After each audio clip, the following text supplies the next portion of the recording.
Hello, listeners. Let me start off by sending my sincerest apologies for not providing a brand new tale the other evening. I assure you, it was not meant with ill intention. To make up for it, we have a special tale for you today. Before we get into it, I want to announce that we have an official Patreon. I'll put the link in the About section, just so you know. So no matter where you listen to this podcast, you'll be able to find it. So make sure to click the link and show us how much you are enjoying the show. And make sure to check out all the goodies on the Patreon for a chance to join me, the teller, as we explore some of the deepest and darkest tales below.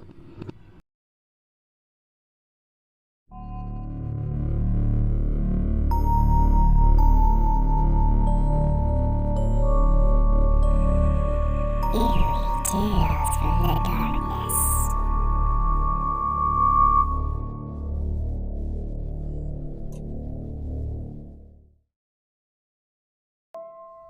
Bad youth.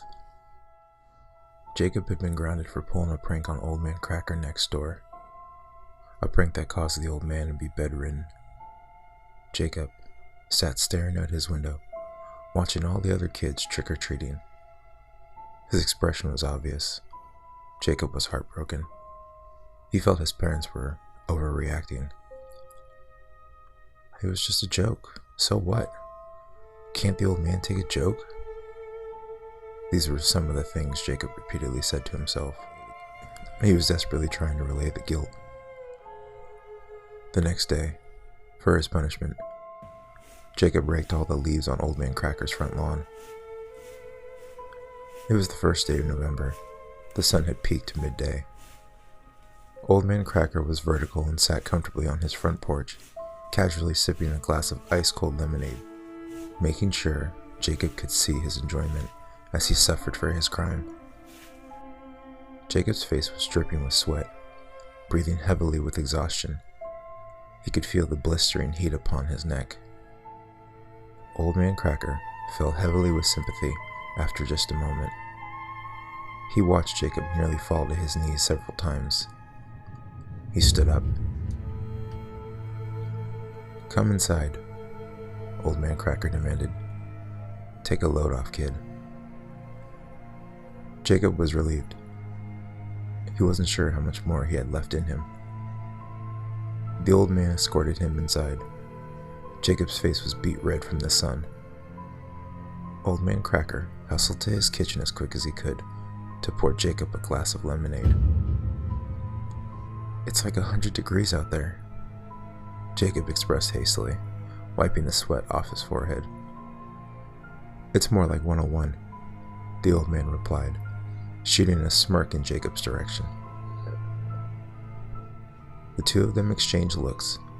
Jacob picked up from the old man that he was trying to mend the two from the actions that transpired. Jacob smiled back. He raised his glass to the old man. The old man clinked his glass. "I'm sorry," Jacob expressed. His eyes had lowered to know he was sincere about his apology. "It's quite all right," the old man replied, flicking his mustache. "I've done my fair share of pranking when I was your age." "You did?" Jacob asked curiously. "Oh yes. I once set a bundle of hay on fire during one of the hottest summers in the state," the old man said, smirking slightly with pride. Jacob couldn't believe what he was hearing. It sounded like something he would do. "What happened?" Jacob asked urgently, hardly being able to wait to hear more. The old man glanced at Jacob with a menacing smile. That look hurled an instant chill over Jacob's shoulders. The old man faced Jacob head on, leaning in, placing his glass on the counter. "You see, turns out the fire spread. It ended up setting a nearby house on fire, killing the entire family inside," the old man told, his eyes darkening. Jacob's eyes widened with fear. "What happened?" Jacob uttered with fright, barely getting a breath out. The old man peered into Jacob's eyes even more. I was sent to juvenile hall for 3 months. By the time I got out, my family had abandoned me. I was sent to a group home for troubled young boys, he dictated. By the time I was your age, I'd been in and out of 5 different foster homes. Jacob slowly set the glass down. He averted eye contact so he could hide his fear from the old man. He began to slowly walk backwards. Okay, well, I should get back out there so I can finish up," Jacob stuttered to express. "Thanks for the lemonade." Jacob was near the front door before the old man stopped him in his tracks. "You know the funniest thing about it?" the old man asked, shuffling towards Jacob. Jacob froze where he stood. His fear rendered him paralyzed. "They never asked me if I was sorry," the old man stated, standing directly behind Jacob. Jacob overcame with fear. He could feel the old man's breath upon his neck.